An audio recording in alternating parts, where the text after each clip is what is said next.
Il est 14h30. Nous allons commencer ce webinaire donc sur le pilotage de sa trésorerie à moyen et long terme. Merci à ceux qui nous ont rejoints. Je me présente, Alexandre Cata, je suis expert comptable. J'accompagne mes clients dans la mise en place d'outils de mesure de la performance et notamment de prévisionnels financiers.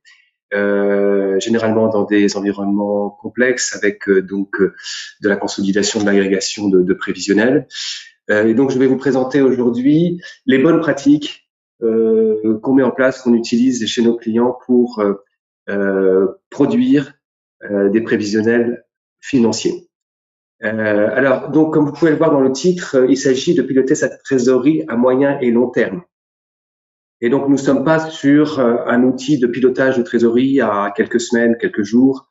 Nous sommes vraiment sur du moyen long terme, donc 12, 18 mois, et après des années 3, 4, 5. C'est important de le dire parce que les méthodes ne sont pas les mêmes. Donc là, on va travailler, vous allez voir, surtout sur la base d'un budget sur la première année pour ensuite projeter les années suivantes. Je vais donc commencer par vous présenter quelques états de restitution. Parce que je pense que c'est important de voir un petit peu ce qu'on sort, ce qu'on doit sortir lorsqu'on fait un prévisionnel moyen-long terme. C'est la base. Qu'est-ce qu'on peut effectivement avoir comme outil d'analyse? Tout d'abord, bien entendu, on a un PNL, un compte de résultats sur plusieurs années pour l'entreprise ou pour le groupe ou par entité juridique si donc il y a plusieurs entités au sein du groupe. Voilà, donc on va avoir un compte de résultats sur 5 années futures et puis aussi on peut aussi rajouter l'historique, une ou 2 années d'historique. Ça c'est la première étape bien connue. Ensuite on a le tableau de financement sur 5 ans. Ou moins si on souhaite le faire sur une période plus courte, avec aussi la possibilité d'ajouter l'historique des années précédentes, des exercices précédents.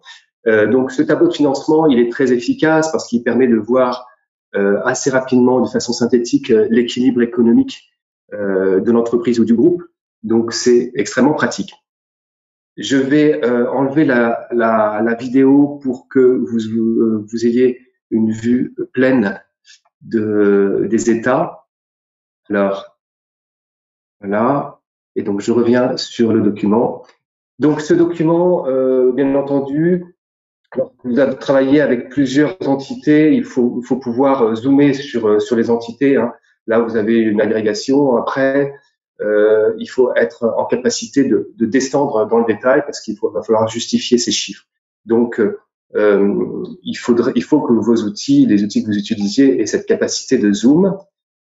Ensuite, qu'est-ce qu'on utilise comme état de restitution utile? C'est bien entendu le budget de trésorerie mensuel qui va permettre là non plus de travailler en annuel mais en mensuel sur 12, 18 mois, 24 mois en fonction de vos besoins. Et donc la présentation est différente. Hein, on est sur je dirais une vision plus de gestion. Les documents que je vous ai montrés précédemment, c'est des visions statutaires qui conviennent bien quand même pour des levées de fonds. Mais lorsqu'on parle de trésorerie, on va préférer effectivement avoir des éléments plus précis sur les recettes d'exploitation, sur l'appurement des créances, de l'historique, etc. Des choses comme ça qui ne sont pas forcément nécessaires lorsqu'on est sur des états annuels plus macro. Autre document de restitution qui est important, si on a par exemple des covenants, c'est d'avoir quelques ratios qui permettent de voir l'évolution sur plusieurs années.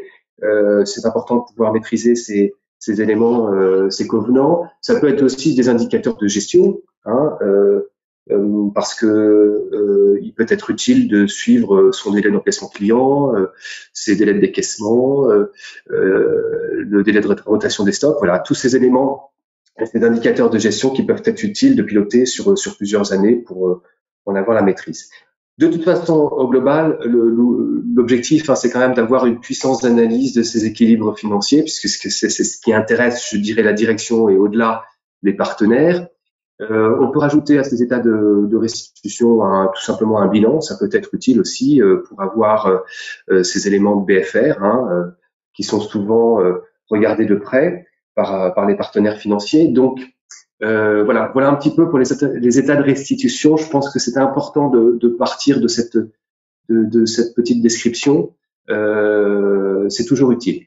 Maintenant, nous allons rentrer dans le vif du sujet, si je puis dire, avec donc les bonnes pratiques, les impératifs. Aujourd'hui, le contexte a changé, bien entendu, avec la crise que l'on connaît.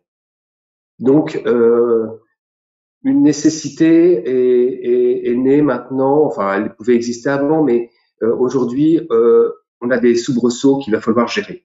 Soubresauts qui sont liés à la crise, bien entendu, puis à une reprise d'activité qui aura lieu dans les prochains mois, j'espère. Donc tout ça, ça s'anticipe. Il faut avoir une vue sur plusieurs mois, sur plusieurs années. Donc il y a une exigence nouvelle, c'est des mises à jour régulières, des prévisionnels financiers régulières. Donc la fréquence, ça je dirais, ça dépend de chaque environnement, de chaque groupe, de chaque besoin, mais en tout cas, il est évident qu'il va falloir faire plusieurs mises à jour par an. Et donc, derrière cette exigence, il y a une obligation pour les services financiers, c'est de faire des mises à jour simples et rapides. Parce que si la mise à jour est chronophage, elle sera tout simplement pas faite ou elle sera mal faite. Donc, on a l'obligation de réfléchir vraiment à son processus de mise à jour pour que les états produits soient justes et crédibles. C'est ce qu'on va voir maintenant. Donc, la première étape à mettre en place, en fait, c'est de capitaliser, bien entendu, sur le budget. Budget qui est soit déjà dans l'outil qu'on utilise pour faire ces prévisionnels, soit qu'il va falloir importer. Alors aujourd'hui, les outils sont bien faits. Il y a des connecteurs ou des moteurs d'import qui permettent de faire remonter l'information assez facilement, en quelques secondes. Donc, on fait remonter son budget. Alors, budget mensuel, si possible, pour être précis, pour pouvoir sortir un budget de trésorerie mensuel, on n'a pas le choix que de travailler sur un budget de compte d'exploitation mensuel. Un impératif que je souligne ici immédiatement, c'est que le budget de trésorerie, pour qu'il soit de qualité, nécessite d'avoir un budget révisé. On le voit aujourd'hui, le budget que les entreprises ont pu réaliser il y a quelques mois n'est plus du tout en adéquation avec ce que l'on vit aujourd'hui pour la majeure partie des entreprises. Donc, il est bien évident qu'il faut travailler sur un budget révisé. Ça va être, à mon avis, le cas encore pendant de nombreux mois. Il va falloir réviser très régulièrement. Encore une fois, la fréquence dépendra de chaque environnement. Donc ça, c'est la première étape.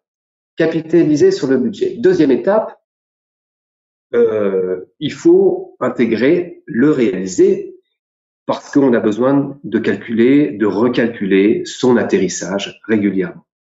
Donc, c'est quoi? Vous le voyez sur l'écran, c'est un réel sur les mois échus et puis un budget sur les mois qui restent à échoir.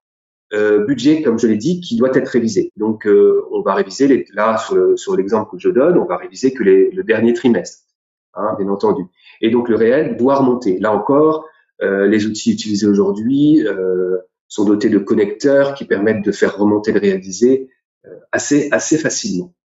Donc, c'est un impératif de reprendre ce réalisé pour coller à la réalité du terrain.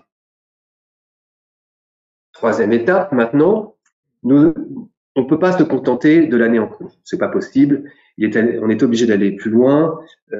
C'est lorsque vous vous trouvez en fin d'année, si vous clôturez en décembre, vous êtes en septembre, octobre, le processus budgétaire n'a pas encore eu lieu ou n'est pas encore finalisé en tout cas. Donc, vous n'avez pas de visibilité. Si vous ne faites rien, vous n'avez pas de visibilité sur votre année 2 qui est toute proche, qui est à 3-4 mois. Donc, il n'est pas possible d'attendre la finalisation du processus budgétaire. Donc, il faut faire quelque chose. Il faut projeter avec ce qu'on a. Donc, on projette immédiatement l'année 2. Pour ce faire, la bonne pratique, c'est d'avoir un tableau d'analyse comme celui que je vous présente à droite qui permet de tirer les écarts avec N-1, avec le budget. Donc, le forecast, qui est l'atterrissage, sera finalement analysées grâce à cela, et donc les évolutions significatives, lorsqu'elles sont jugées pertinentes, seront récupérées, seront utilisées pour projeter l'année 2. Alors comment on fait concrètement pour projeter l'année 2? Eh bien, on a un atterrissage, comme je le disais tout à l'heure, hein, qui est donc un mixte entre le réel et le budget révisé. Cet atterrissage, on va le faire évoluer avec un pourcentage d'évolution, comme vous voyez à l'écran. Hein, vous avez une colonne de pourcentage d'évolution ou alors une valeur, ou les deux. Hein. Donc ça permet déjà de prolonger une évolution significative qu'on a déjà enregistrée sur l'année 1, ou alors d'intégrer les impacts prévisibles de décisions stratégiques ou de signaux faibles. Je prends un exemple. Par exemple, si le carnet de commandes est en baisse en fin d'année 1, ça ne se voit pas forcément dans les comptes de l'année 1, et il faudra quand même prendre cette information en compte pour la projection de l'année 2. Voilà. Donc c'est pour ça qu'on parle de signaux faibles et que ils sont très importants. Si vous avez un projet de développement, la sortie d'un nouveau produit, là encore, vous allez prendre en compte l'impact de ce projet significatif pour l'entreprise. Donc, une fois qu'on a projeté l'année 2 en annuel, il nous faut, comme pour l'année 1, avoir des éléments mensuels. Pourquoi? Tout simplement pour la même raison que pour l'année 1. Si on veut produire un budget de trésorerie, il va falloir avoir ce détail par mois. Ça, c'est un point essentiel. C'est une raison essentielle, mais il y en a une autre qu'il faut garder de vue, c'est que on ne peut calculer un bon atterrissage de clôture que si on a des éléments mensuels. Je prends un exemple. Si vous avez une concentration de votre chiffre d'affaires en fin d'exercice, eh bien, généralement, vous allez avoir une augmentation de vos créances clients en fin d'exercice et donc de votre BFR. Si vous ne prenez pas ça en compte dans l'atterrissage bilanciel, vos ratios, vos covenants ne seront pas justes. Donc, il est important, effectivement, d'avoir ces éléments mensualisés. Alors, comment fait-on? L'expérience nous montre, en fait, qu'on n'est pas obligé d'avoir une saisonnalité pour chaque nature de charge et de produit. On peut tout à fait se contenter de 3-4 tables de mensualisation pour les produits et 3-4 tables pour les charges. Avec ça, on arrive vraiment à faire des prévisionnels de qualité. Il est utile aussi d'avoir quelques tables personnalisées sur certains comptes. Je pense à des charges exceptionnelles qu'on peut placer sur un mois très précis. Et donc là, on va effectivement isoler ce traitement-là pour pouvoir gagner en précision. Mais avec cela, on est bien. On n'a pas besoin d'aller plus loin et de passer du temps à gérer des tables de saisonnalité pour chaque compte. Si on a une centaine de comptes, ça ferait énormément de travail, donc ce serait pas très utile. Je pense toujours à la mise à jour qui doit être simple et rapide si on veut les faire régulièrement.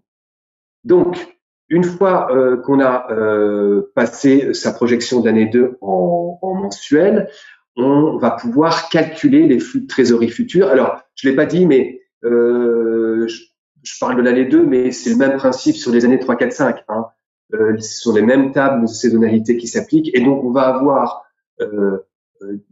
un calcul mensuel qui va se faire pour tous les exercices, et donc l'atterrissage bilanciel sera calculé avec ces éléments-là. Donc ça, c'est très important. Donc, et les flux de trésorerie aussi donc, seront calculés à partir des charges mensuelles et des produits mensuels. Et pour ce faire, il y a un impératif. Il faut attacher à chaque nature de charge et de produit des règles d'encaissement et de décaissement, ou de décaissement.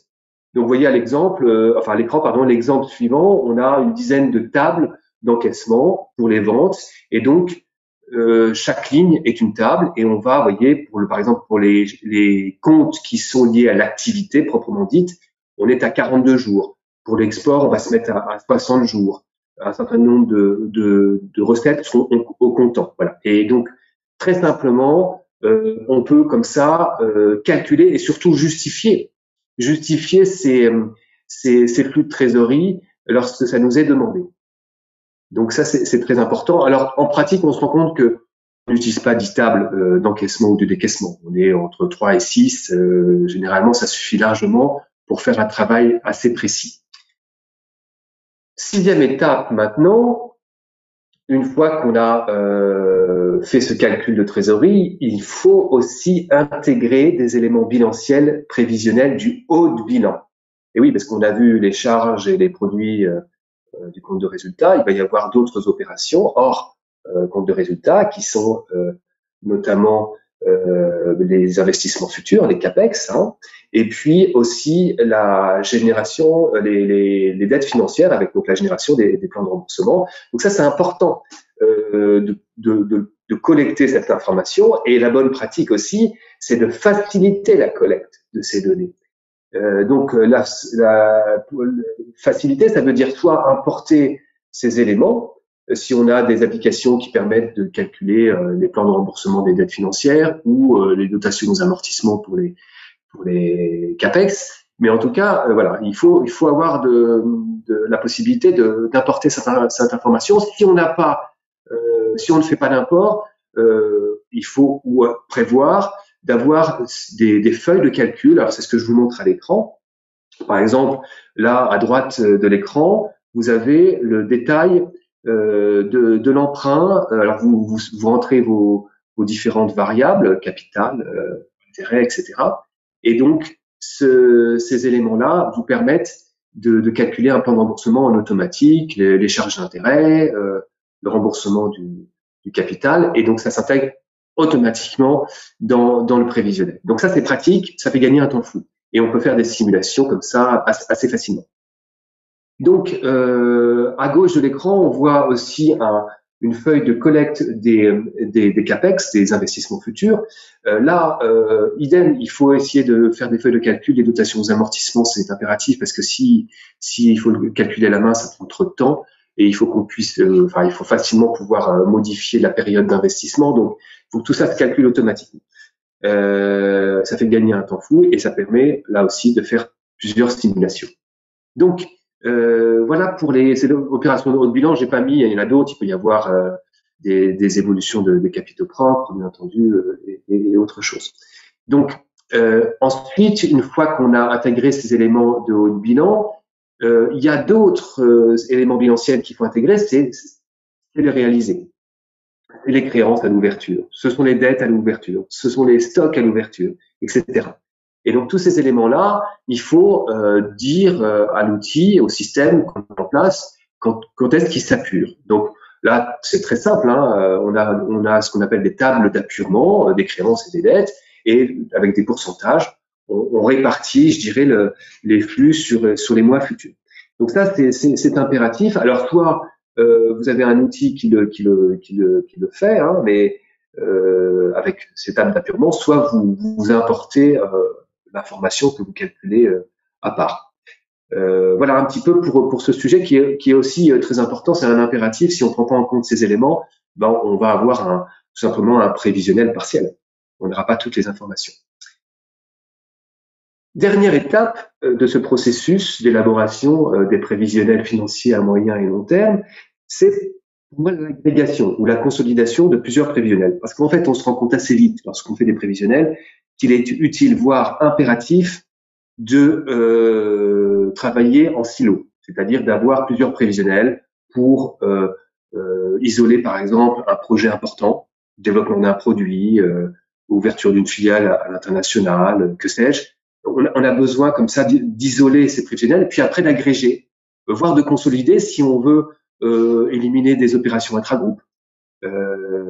Donc, très vite, en fait, dans ces cas-là, si on se retrouve sur de l'agrégation ou de la consolidation de plusieurs prévisionnels, Excel a ses limites.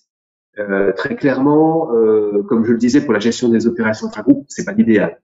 Donc, il va falloir passer sur un outil de reporting et de consolidation. En plus, ce type d'outil va vous apporter donc une bonne transmission des compétences, parce qu'on sait bien que sur Excel, la personne qui a élaboré son prévisionnel, enfin son tableau de prévisionnel, est souvent la seule à pouvoir le maintenir, et donc la transmission de compétences se fait mal. Donc c'est aussi un avantage de passer sur un outil de consolidation et de reporting. La puissance d'analyse et de restitution aussi sur un outil de consolidation, on a de multiples fonctionnalités qui permettent vraiment de faire de l'analyse et de zoomer. Comme je le disais en introduction, c'est très important de pouvoir rentrer dans un certain détail pour pouvoir justifier ces flux et ces évolutions futures. Et puis le dernier avantage qui est indéniable, c'est le mode collaboratif. Il est important de pouvoir travailler à plusieurs sur un prévisionnel. Et donc, si vous avez la possibilité, on peut le faire sur Excel, bien entendu, mais un outil de reporting et de consolidation le permet et beaucoup plus facilement. Voilà un petit peu sur ce processus, donc fait de plusieurs étapes, avec des impératifs, des bonnes pratiques, qui sont essentielles si on veut avoir un processus fluide, agile, qui permet donc de réaliser de manière régulière et fréquemment des mises à jour de son provisionnel financier et donc de maîtriser l'avenir de l'entreprise ou du groupe. Avant de finir, je voudrais vous présenter les quelques éléments, enfin ces deux processus en fait, qui sont utiles pour lorsqu'on fait un prévisionnel financier. Généralement, c'est ce que je retrouve. C'est pour ça que je vous en parle. Alors, je ne sais pas dans quelle configuration vous êtes, mais sûrement dans l'une des deux. Vous avez d'abord les entreprises ou les groupes qui vont avoir besoin de faire des levées de fonds. En tout cas, avoir une visibilité fine de leurs équilibres économiques et financiers à 2 ans, 3 ans, voilà, pour anticiper suffisamment à l'avance une levée de fonds. Et donc là, généralement, ce qu'on fait, c'est qu'on part de comptes statutaires. Donc les derniers exercices, c'est la clôture, donc compte statutaire ou consolidation statutaire. Et puis on va après donc tout simplement appliquer le processus que je vous ai décrit précédemment avec un budget, un forecast, enfin un budget révisé. Et puis on va intégrer des éléments de haut de bilan et ça va nous donner donc les états que je vous ai montrés au début. Un compte de résultats sur 5 ans ou sur 3, sur moins, un TFT annualisé qui va permettre comme ça d'analyser les grands équilibres, un bilan aussi, vous pouvez tout à fait sortir des bilans, ça peut être utile, notamment pour le BFR. Voilà, donc ça c'est des états qui sont très utiles pour une levée de fonds classique. Alors se pose la question à ce niveau-là, si on part sur des comptes statutaires, des retraitements de consolidation. Enfin, en tout cas, si on fait une consolidation statutaire et qu'on veut partir de cette consolidation, qu'est-ce qu'on fait des retraitements? Moi, le principe est simple, c'est ce que je dis aux clients et là-dessus, je suis quand même bien suivi, c'est que on fait un business plan. Donc, il ne s'agit pas de produire 5 consolidations statutaires si on fait un prévisionnel sur 5 ans. Ça n'a pas de sens. Pourquoi? Parce que les retraitements de consolidation n'ont pas d'impact cash. Pas d'impact cash pour la plupart, et c'est important que on se dise à ce moment-là qu'est-ce qui est important, qu'est-ce qui est significatif. Alors on comprend, donc on peut intégrer des retraitements comme le crédit bail parce que ça joue sur la dette, ça joue sur les immobilisations, sur les actifs. Donc pour les ratios des convenants éventuels, c'est quand même très important d'avoir ces éléments. Donc il y a des retraitements conso qui sont importants, qu'il faut prendre en compte, mais pas tous. Voilà, il faut être raisonnable. Il ne s'agit pas de faire 5 consolidations futures. Donc il faut filtrer un petit peu ces retraitements, voir ce qui est important, ce qui n'est pas important, pour encore une fois gagner en fluidité, en agilité, en simplicité. Voilà. Donc ça c'est pour la première possibilité. Après on a la deuxième possibilité qui va être de plus en plus fréquente aujourd'hui parce qu'on a besoin, comme je disais, les directions financières ont besoin d'avoir de la visibilité sur le futur. Donc, on va être obligé de faire des mises à jour régulières. Et là, c'est beaucoup plus simple. Parce qu'on peut tout à fait utiliser des situations comptables intermédiaires qui ne sont pas auditées. Donc, ce sont des simples balances sociales qui sont chargées dans l'outil pour avoir le réalisé, pour pouvoir apurer les créances et les dettes, avoir le solde de trésorerie. Donc, tout ça, c'est assez simple de le faire remonter avec un connecteur qui vous permet de faire ça très rapidement. Et donc, vous avez vos situations comptables et vous avez un budget révisé qui est révisé régulièrement sur les mois non échus. Et donc, très, très facilement et très simplement, en fait, on peut faire des budgets de trésorerie, alors mensuels ou trimestriels ou semestriels, mais en tout cas beaucoup plus rapidement et facilement. Et on voit en pratique que lorsque l'entreprise ou le groupe fait des forecasts, produit ce qu'on appelle des calculs, des atterrissages réguliers, de son compte d'exploitation, eh bien, 80% du travail est fait. Parce que c'est le plus difficile, c'est le plus lourd. Après, il restera à mettre à jour les opérations de haut de bilan, les investissements, donc les dettes financières et les autres opérations, mais ça restera donc des informations à la marge. Et donc, le plus lourd, c'est quand même ce calcul d'atterrissage.